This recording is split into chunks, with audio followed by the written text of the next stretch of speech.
Un gran y cariñoso saludo en el nombre de nuestro Señor Jesucristo, como bien decimos acá en este canal cristiano, con reflexiones cristianas y B7 de la Iglesia Bautista del Séptimo Día, BSD. Decimos gracia y paz. Que el Señor te bendiga profundamente, que esta reflexión cristiana, que esta cápsula de meditación cristiana pueda llegar a tu corazón. Hace un tiempo atrás comenzamos una serie temática relacionada con que la iglesia, tú y yo, nosotros, el cuerpo de Cristo, nosotros, el templo del Espíritu Santo, debemos ser parte de la misión cristiana y del evangelismo. Estar comprometidos completamente con la misión y con el evangelismo. Principalmente hablamos desde una perspectiva de cómo la iglesia debe comprometerse, cómo nosotros como parte de la misión debe comprometerse en distintos aspectos. Hemos hablado acerca de cómo también hemos hecho un reconocimiento de cómo también la iglesia en algunos momentos históricos, a través de estos 2000 años de cristianismo, también se ha equivocado en cómo hacer una misión. Principalmente porque hemos tratado de ser misioneros de una forma mecanicista más allá de ser instrumentos en las manos del Espíritu Santo, y lo hemos hecho en una forma en que quizás no hemos desarrollado bien esta labor. Pero también hemos hablado sobre que a través de la historia han sido más aquellos cristianos que lo han hecho de una manera verdadera, sincera, amorosa y lleno del Espíritu Santo. Hemos puesto a varias personas en ese estatus. Personas como Timoteo, por decir algunos nombres, personas como Pablo, personas como Pedro, personas que a lo mejor se estaban llamados a servir en las mesas, como Felipe, como Andrés, pero que aún siendo diáconos de una manera muy simple o muy sencilla se dedicaron a hacer una obra espectacular, movidos por el Espíritu Santo. Cada apóstol, cada siervo, cada misionero cristiano, desde el esparcimiento de la obra cristiana después de una persecución cristiana con la muerte y con la vida de Andrés, perdón, con la vida de Esteban, su predicación, con la vida de Esteban en su predicación. Esto despertó el interés de tanto de los fariseos como de los saduceos por perseguir al mundo cristiano, pero fue la punta de lanza para que el cristianismo comenzara una misión. Ya desde el Pentecostés, el pueblo de Dios comenzó una misión cristiana importante, pero principalmente el Señor, y lo fuimos conversando acá, lo hizo a través del testimonio. Y tú y yo también estamos llamados a vivirlo desde el testimonio. El mayor de todos los misioneros ha sido Jesucristo. El mayor de todos los misioneros podemos ser tú y yo, que queremos ser parte de estos obreros por los que Jesús mismo pidió que orásemos por ellos, para que el Señor pudiese poner personas a la mies. En esta oportunidad quisiera hablarte de estos pueblos, quizás que no son tan grandes. Queremos hablar del contexto de los pueblos. Ya hemos hablado de estos pueblos no alcanzados, pero también hemos hablado de lo importante que es abordar el evangelismo y la misión, la acción misionera en las ciudades. Fuimos súper enfáticos y categóricos que también los grandes misioneros trabajaron en grandes ciudades, pero también en este contexto tenemos que ser claros y tenemos que ser categóricos para señalar que es importante también hacer una obra contextualizada en, en el contexto de los pueblos. Para ello quiero invitarte a que busques en tu Biblia Isaías 65. Ya hemos hablado sobre Isaías, tuvimos una serie muy linda sobre Isaías, principalmente mostrándolos desde un foco súper importante que tenía que ver con el hecho de que Isaías es el Evangelio dentro del Antiguo Testamento, dentro del Antiguo Pacto. Pero quiero invitarte a que miremos en Isaías 65 el primer versículo que va a ser el texto de base que nos va a ayudar para poder hablar principalmente acerca de este mensaje en un contexto en que el Señor también quiere que trabajemos con los pueblos y en los pueblos. O sea, pidamos al Señor a través del Espíritu Santo que nos ayude a entender con este texto base y luego vamos a orar. Dice así la palabra del Señor en Isaías 65:1. Fui buscado por los que no preguntaban por mí, hallado por los que no me buscaban. Dije a gente que no invocaban mi nombre, heme aquí. Con este versículo de introducción en Isaías 65, te invito a que puedas leer todo el capítulo para que te puedas nutrir de la palabra del Señor. Y vamos a citar varios versículos también que pueden ser un aporte importante. A algunos les vamos a dar lectura, a otros solamente los vamos a citar para que tú los estudies, pero siempre te pedimos que en estas reflexiones seas tú también movido por el Espíritu Santo, que te hagas una conclusión personal, una reflexión interna y una meditación espiritual para llevarte a la palabra y para tener una experiencia de vida con el gran Maestro Jesucristo. Vamos a orar.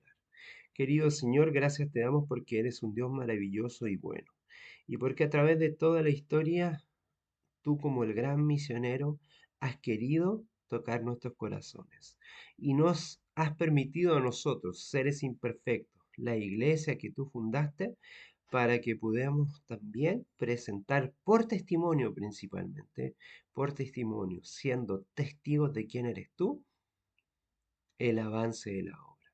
Pudiste haber encomendado a los ángeles, pudiste haber encomendado a seres celestiales para esta obra y terminarla de una manera extraordinaria.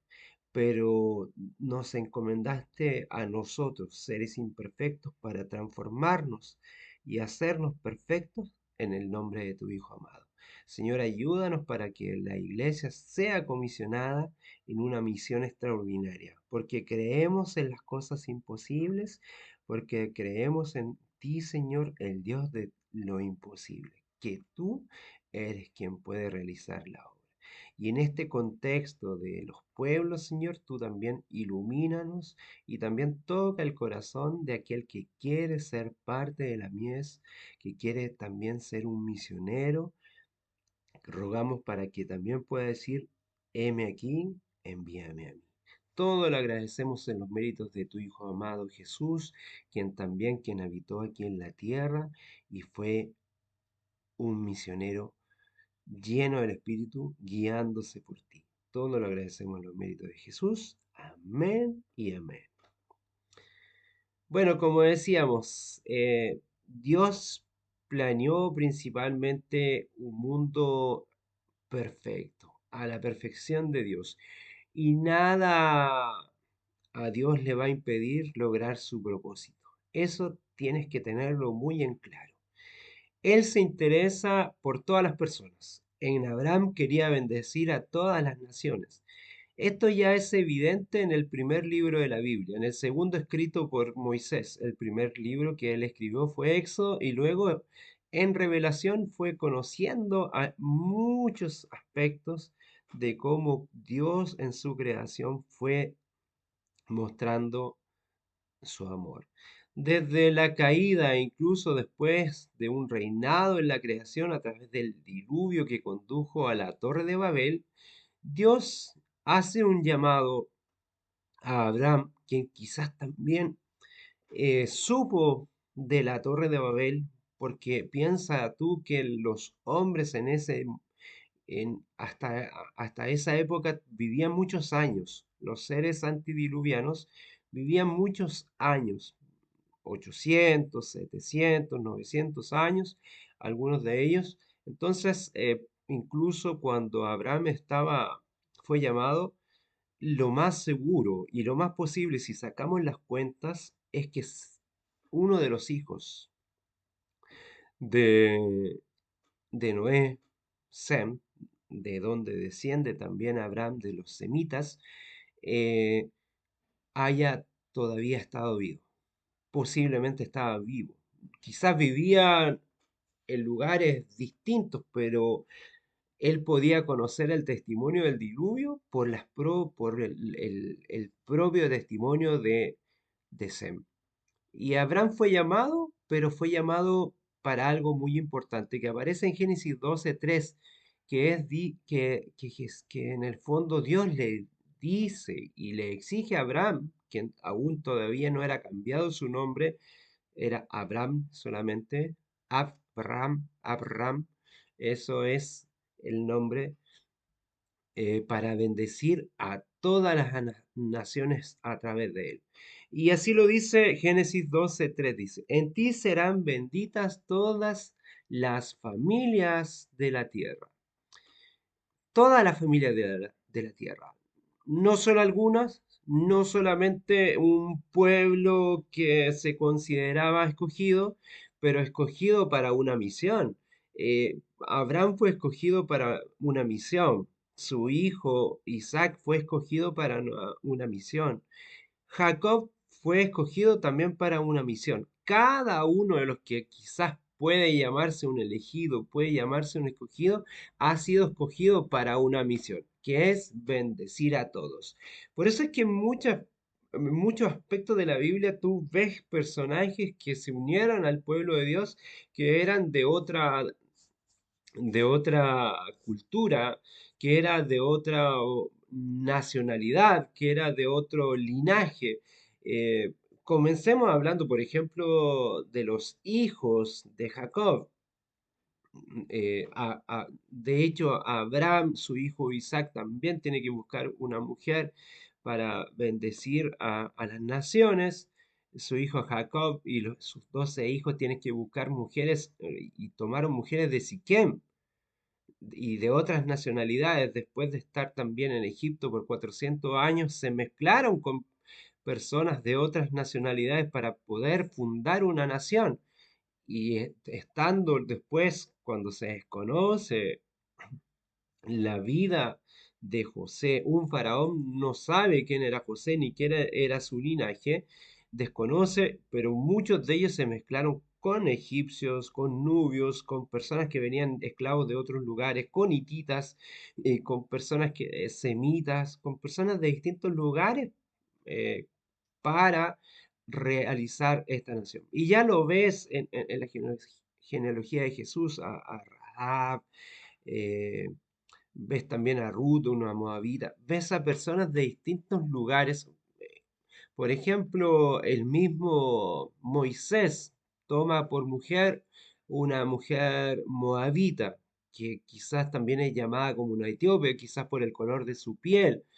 Entonces ves en cada uno de los aspectos de que el pueblo de Dios tiene que bendecir a todas las naciones. Las personas y las naciones o las familias de la tierra, como dice en Génesis 2:3, son bienaventuradas cuando caminan de acuerdo a estas directrices, a las directrices que el fabricante, Dios mismo, pone los estándares. Él es quien pone los estándares, no tú y yo. Tú y yo tenemos que caminar por fe como caminó Abraham, que no sabía ni conocía la dirección. Fue sacado de Ur de los Caldeos para llevarse para llevar a un camino, llegar a un camino que él no conocía. Y vivió como errante por el mundo sin tener un destino, sin ver la promesa incluso cumplida. Él no logra a lo mejor ver esa promesa que dice que en ti serán benditas todas las naciones de la tierra. Abraham por fe se movió, se dejó guiar por el Espíritu de Dios, caminó con el Señor sin saber qué iba a ocurrir. Por eso es que es Dios el fabricante. En este sentido, cuando nos dejamos guiar por Él, la postura de Dios está decidiendo por nosotros. Él es quien pone los estándares de nuestras vidas. Así también es evidente en el libro de Isaías. como decíamos en el versículo 1 del capítulo 65. Fui buscado por los que no preguntaban por mí. O sea, es evidente que a través del tiempo muchas personas que no eran pueblo de Dios llegaron a ser pueblo de Dios. De hecho, en el tiempo del pueblo de Dios, los fariseos y los saduceos se dedicaban a ser prosélitos. Y Jesús lo condena, o sea, esos que andaban haciendo evangelismo de una manera equivocada, porque el evangelismo es muy bueno, el evangelismo y la misión es importante cuando está el Espíritu Santo ahí, pero los fariseos que no lo estaban haciendo, el Señor Jesús les dice, ustedes andan por todos los lugares, por mar y por tierra, haciendo un prosélito, llevándolos supuestamente al pueblo de Dios, pero de una manera equivocada. Quizás tú y yo, hasta como misioneros de la iglesia, podemos estar haciendo una misión equivocada.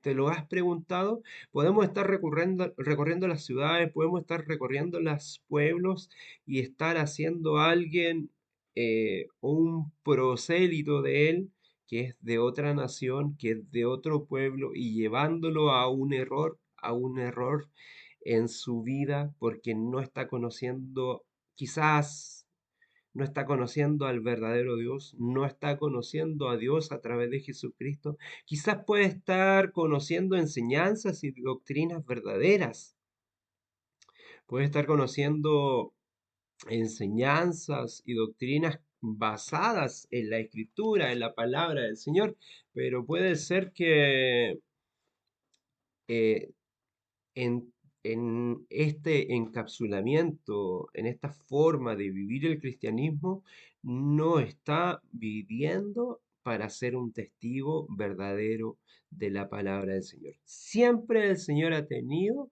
una postura abierta. Por eso dice, fui buscado por los que no preguntaban por mí. Llegaron y llegaron a través del deseo de conocer al Dios, de este Dios de grandes hombres como David. Muchos buscaron al Dios de David de naciones paganas. Muchos buscaron al Dios de Salomón. Naciones enteras iban a visitar al reino de Israel. Por ejemplo, podemos nombrar en este sentido muchos reinos que llegaron al ver el poder y la grandiosidad de Salomón y conocer del Dios de Salomón por su sabiduría, por su riqueza, por todo lo que tenía. Pero Salomón se equivocó en cómo presentó a Dios también. Y muchos de estos pueblos, quizás queriendo conocer al Dios de Salomón, viendo a este testigo como un testigo falso, porque Salomón en un momento de su vida se apartó también de Dios, no entregó ni mostró quién era Dios, eh, terminaron por no adorar realmente a Dios, porque sabemos que Salomón se equivocó a pesar de toda la sabiduría que Dios puso en él, se equivocó y terminó viviendo una vida distinta en la idolatría incluso, pero sabemos que el amor de Dios tocó su corazón por intermedio del Espíritu Santo para llevarlo a un verdadero arrepentimiento, que es no solamente arrepentirse, sino que es cambiar la conducta. Esa es la metanoia. Pero sigamos con el tema, que es que el Señor buscó e incluso fue buscado por gente que él no buscó, que ni siquiera preguntaban por mí. Y fue hallado el Señor por los que no le buscaban. Dije a gente que no invocaban mi nombre, heme aquí, heme aquí. ¿Por qué? Porque esto también es señal del nuevo pacto. Gente que a lo mejor jamás va a escuchar de Jesús. Porque por más que tú y yo nos involucremos con la misión evangelizadora, por más que hagamos un trabajo por intermedio de la iglesia, por más que tratemos de llegar a toda nación, lengua, tribu y pueblo, no lo vamos a lograr. Pero ¿sabes qué? Dios hace la obra.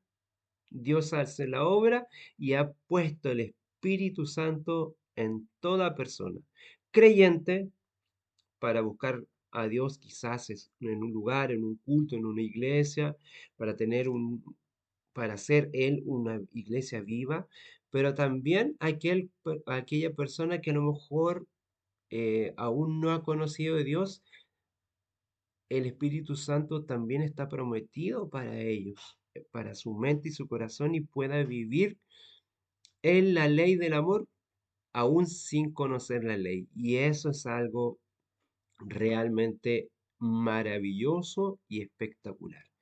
Pero sigamos con el tema, como nos dice Isaías 65:1. Dios se interesa por todas las personas y llama a la iglesia a participar en este proyecto de restaurar todo lo que el pecado ha destruido. Eso es algo tremendamente evidente. Vamos a mirar un poquito algunos pasajes desde la historia humana. Dios creó un mundo perfecto que solo podría crear Dios, con un universo perfecto. El jardín del Edén funcionaba como un ejemplo de armonía, la morada de Dios. Dios estaba continuamente también con las personas que Él creó. El Señor quería habitar entre las personas, relacionarse con ellas. Ese era el plan, guiarlas, ayudarlas y desarrollar todo el potencial que ellas tenían. Para coronar la creación, Dios colocó al ser humano como un administrador, como podríamos llamar, como un mayordomo de la creación en el mundo. El hombre creado de una forma distinta al resto de la creación, que tenía habilidades que lo diferenciaban. ¿En qué fue creado distinto? Primero, miremos que Dios, con solo su voz, fue creando las cosas. En cambio, en la creación humana, Dios crea desde el barro y construye cada parte del ser humano porque es semejante a Él mismo. Tú y yo somos semejantes a Dios. Quizás con una naturaleza caída y pecaminosa, ya no somos tan bellos como podría haber sido Adán y Eva, o el inicio de la humanidad, pero vamos a ser restaurados porque esa es la promesa del Señor. Eh, Vemos distintos aspectos. Mientras las plantas daban frutos y semillas según su especie, según su género, como dice Génesis 1:12, y los animales que fueron creados según su especie en Génesis 1:21, Dios se propuso crear a la humanidad, Adam, por lo que dijo, hagamos al ser humano a nuestra imagen conforme a nuestra semejanza. Génesis 1:26. Aquí está hablando de una manera plural, ¿no? Quiere decir esto que Dios está co-creando con otros, ¿cierto? Que nosotros creemos que es el Espíritu Santo y Jesucristo quienes estaban presentes también ahí. Las personas tenían, en este sentido, como dice Génesis 1:26, tienen elementos de una semejanza a Dios que los capacitan para la tarea que Dios ha preparado para ellos. Eso es muy importante. Administrar la creación de Dios para lograr los propósitos que Él ha determinado para ella. Nosotros como administradores, como mayordomos de la tierra, teníamos esa misión. Incluso quizás éramos parte de la reunión celestial, como muchos escritores cristianos así lo presentan. Muchos escritores cristianos dicen que, como lo presenta el libro de Job, había una asamblea de 24 seres que podrían representar 24 mundos y uno de ellos era Adán. Pero eh, al caer Adán, es Satanás quien se transforma en el representante de la tierra.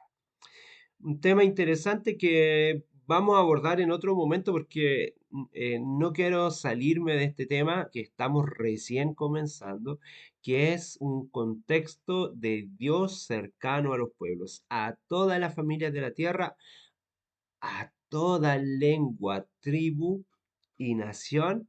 El Señor quería bendecir a través de toda la escritura y con ciertos llamados específicos que hizo algunos elegidos para una misión. No porque fueran mejores, no porque fueran perfectos, no porque fueran más santos, sino que porque elige al peor para que Él se manifieste y pueda hacer en la obra. Hombres y mujeres que podemos ver sus vidas, los patriarcas que pareciera que no hicieron a lo mejor grandes cosas, porque todo lo grande que pasó fue obra de Dios y que a lo mejor no, tú no ves que levantaron una iglesia, que no hicieron grandes misiones, que no transformaron a un pueblo completo al evangelio, sino que por el contrario, por ejemplo, cuando miras en la Biblia a los hijos de Jacob, pareciera que fueron a evangelizar a todo el pueblo de Siquem y los terminan matando y quedándose con todo lo que ellos tenían y las mujeres y los niños que ellos tenían. Pero aún así, con ese pueblo, con esos 12, y que a lo mejor, bueno, dos de ellos a lo mejor no participaron, que fue José y Benjamín, que aún no nacía, pero 10 de ellos aún, por misericordia del Señor, son parte de las 12 tribus, y uno de ellos, de la tribu de Judá, viene la simiente que es Jesucristo mismo. Imagínate. Así es el amor de Dios, tremendo. Un amor que tiene porque somos su creación especial, a imagen y semejanza de Él. Él ha determinado una misión especial para cada ser humano. Desgraciadamente el ser humano no administró bien las cosas para el Creador. No hemos sido buenos mayordomos, por decirlo de otra manera, porque todo lo que el Señor puso en nuestras manos no nos pertenece, son de Él.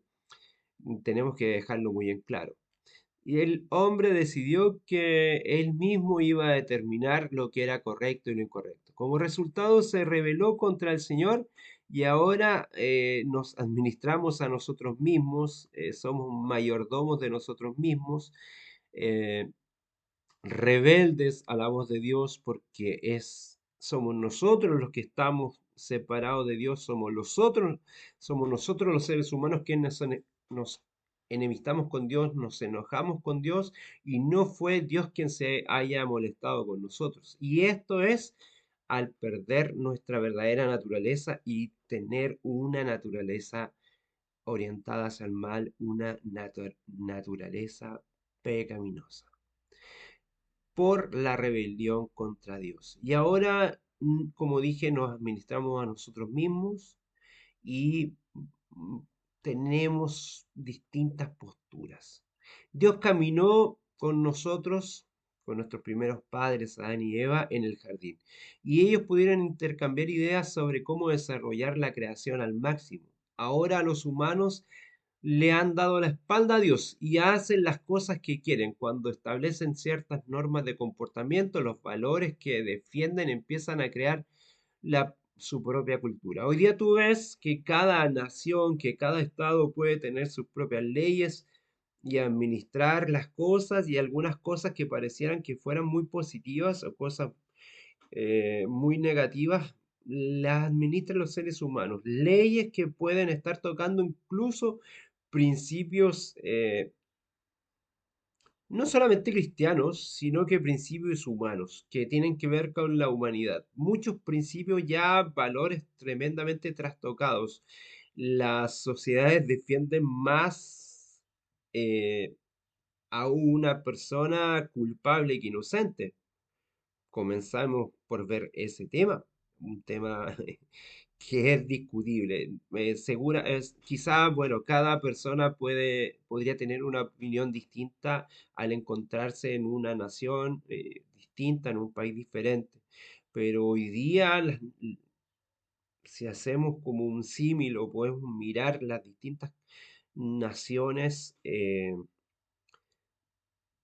hispanoparlantes, por decirlo así, ah, ya que los mensajes están dirigidos a quien nos puedan comprender, vemos que en nuestras naciones, en nuestros estados, en nuestros gobiernos, eh, muchas de las leyes están puestas para las personas que son victimarias que sobre las que son víctimas. Y no están como un juez que defiende hacia el inocente. Y es porque la cultura ha sobrepasado en ese sentido los deseos de Dios, los designios de Dios. Pero aún así tenemos solo una cultura. Sin embargo, a pesar de los vástagos de la Torre de Babel, las personas se separaron incluso por la forma idiomática. Cuando puedan mirar lo que pasó ahí en la Torre de Babel y cómo se fueron separando algunas culturas. Hay elementos similares de la cultura de una cultura a otra, pero también hay muchas diferencias y estas diferencias pueden ser muy notables y muy grandes. Vamos a hacer algunas definiciones con respecto a esto desde la cultura. La cultura es uno de los términos más utilizados, pero difíciles de definir. Hay demasiadas definiciones de cultura y no hay consenso entre los académicos con respecto a esto. La sociología puede tener una mirada, la psicología puede tener una mirada, la antropología puede tener otra mirada, la teología puede tener otra mirada y vamos a mirar algunos elementos de ello. Ray Flair presenta algunas definiciones de cultura y algunas fueron seleccionadas para ayudarnos a entender un poco de qué estamos hablando. Eh, Algunas definiciones de cultura. La cultura es uno de los términos más utilizados para definir algunos aspectos de la vida humana. Nos recuerda que todos somos parte de una cultura. Nadie puede separarse de su propia cultura, de su cultura natal. En otras palabras, desde que nacemos se nos enseña lo que está bien y lo que está mal, y lo bueno y lo malo, lo bello y lo feo, lo mejor y lo peor.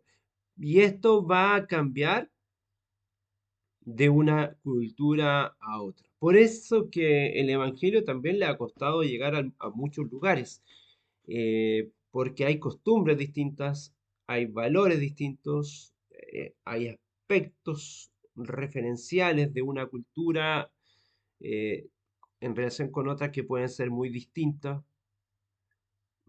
Ya lo vemos desde el inicio del ser humano, que cada cultura puede tener una distinta mirada.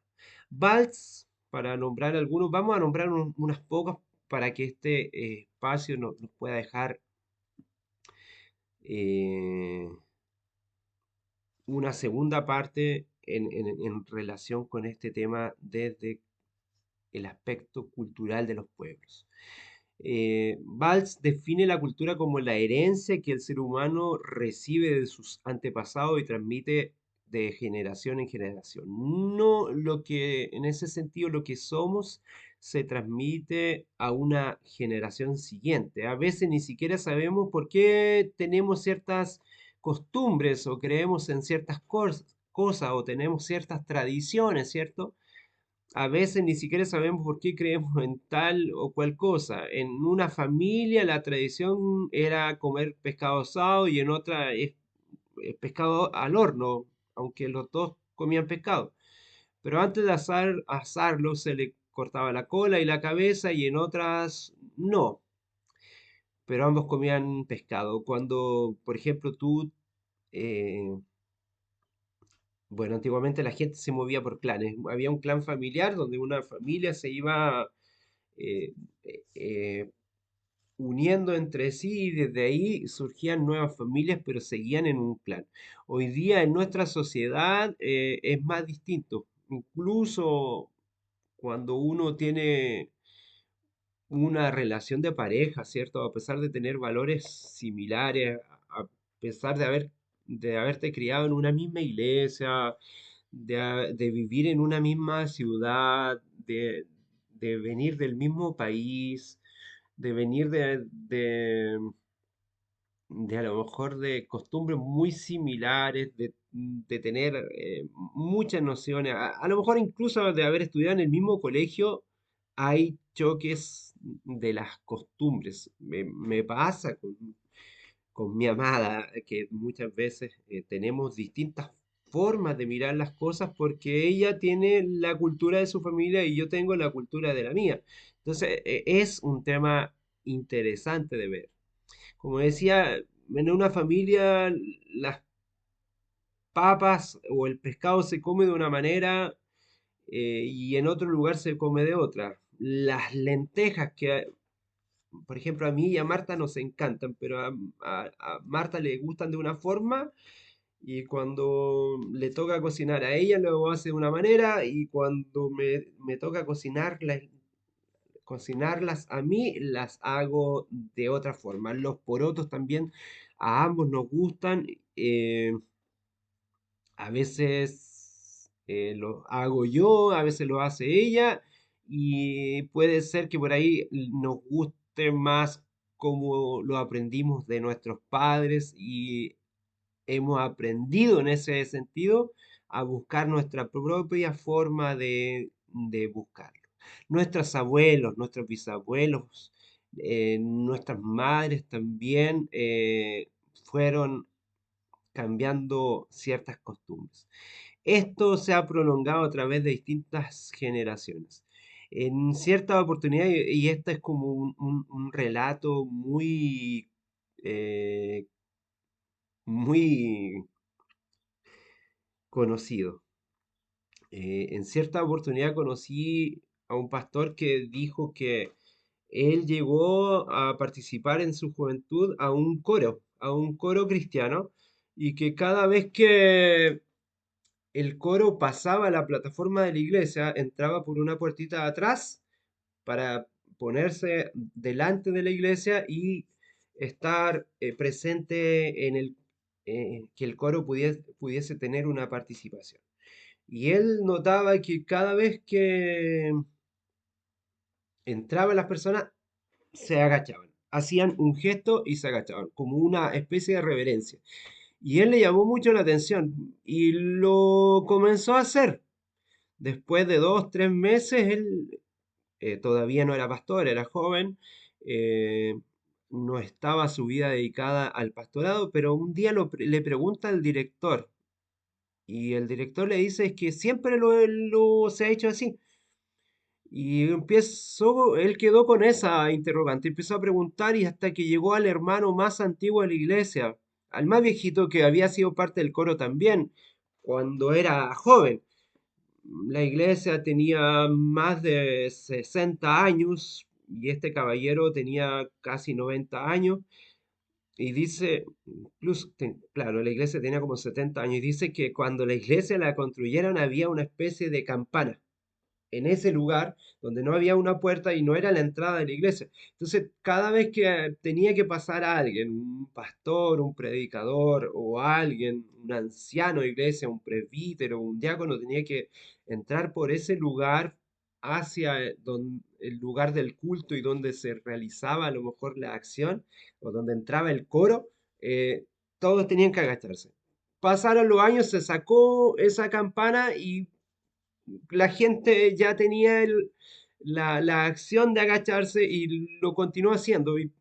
Imagínate, por muchos años se siguió realizando eso. Eso es una tradición. No tenía ningún impacto. En cierta oportunidad, una persona que cuando aparecieron los hornos, una señora comentó que ella hacía pizza en su casa y ella le cortaba las orillas y la hacía como una forma así.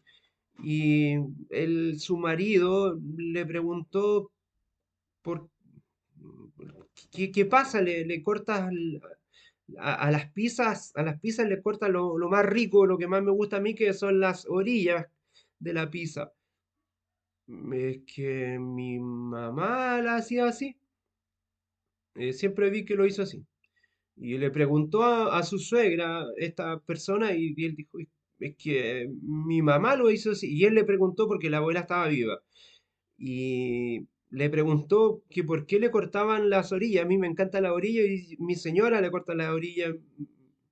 ¿Y usted, suegra, también le corta la orilla? Así y encuentro que rico. En mi casa siempre han hecho la pizza cuadrada, en otros lados la hacen redonda, pero a mí me gusta porque siempre la comí con la orilla y siento que en este caso mi señora le corta lo más rico, comentaba este amigo. Y le preguntan a la bisabuela por qué le cortaban las orillas. ¿Sabes cuál fue la respuesta?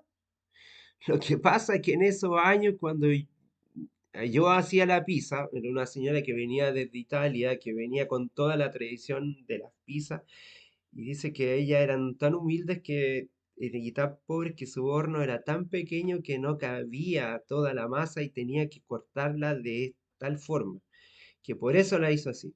Y la enseñó a su hija de tal manera que su hija terminó cortándole a las orillas, después su nieta lo hizo de la misma forma y su bisnieta terminó haciéndolo así. Y a este amigo que le encantaba la pizza como lo hacía su familia, que a lo mejor tenían otra situación económica y otros recursos, sentía que le estaban quitando lo más sabroso a la pizza. Eso pasa con las tradiciones. Vamos a seguir con este tema, quizás lo abordemos más de una oportunidad porque queremos poner estos relatos sabrosos y mostrar que el Señor también es muy respetuoso de la cultura. Te pedimos que nos acompañes con tu bendición y también puedas comprender lo importante del Evangelio a las distintas culturas respetando esto. Que el Señor te bendiga grandemente y como decimos acá, gracia y paz.